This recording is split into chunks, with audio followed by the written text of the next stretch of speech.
Lottery அடித்து ஒரே இரவில் கோடீஸ்வரர்களாக மாறியவர்கள் பற்றி நாம் பலரும் படித்திருப்போம். ஆனால் இவர் லாட்டரி சீட்டு வாங்கியே ஓய்ந்துள்ளார்.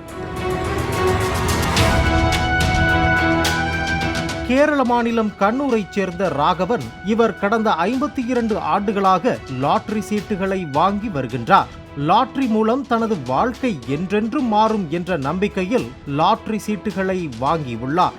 இவர் இதுவரை லாட்டரி சீட்டுக்கு செலவு செய்த தொகை மொத்தம் ரூபாய் 3.5 கோடியை தாண்டியுள்ளது. அவர் வைத்திருந்த பழைய லாட்டரி சீட்டுகளை மொத்தமாக எண்ண ஆரம்பித்த போதுதான் இந்த விஷயம் தெரிய வந்தது.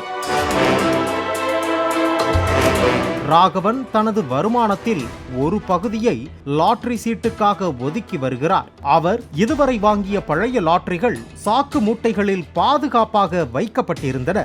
சமீப காலமாக அனைத்தையும் கூட்டி கணக்கிட்டால் மொத்தம் ரூபாய் 3.5 கோடி செலவு செய்யப்பட்டுள்ளது கண்டுபிடிக்கப்பட்டுள்ளது. இப்படி அவர் லாட்டரி வாங்கி இருந்தாலும் வெறும் 5000 மட்டுமே இவருக்கு பரிசாக கிடைத்துள்ளது. இருந்தாலும் அவர் தான் லாட்டரி வாங்கும் முயற்சியை நிறுத்தவில்லை. கூலி வேலை செய்து குடும்பத்தை நடத்தும் ராகவன் 18 வயதில் லாட்டரி சீட்டு வாங்க தொடங்கினார். ஒரு நாளைக்கு 10 லாட்டரி சீட்டுகள் வரை வாங்குகிறார்.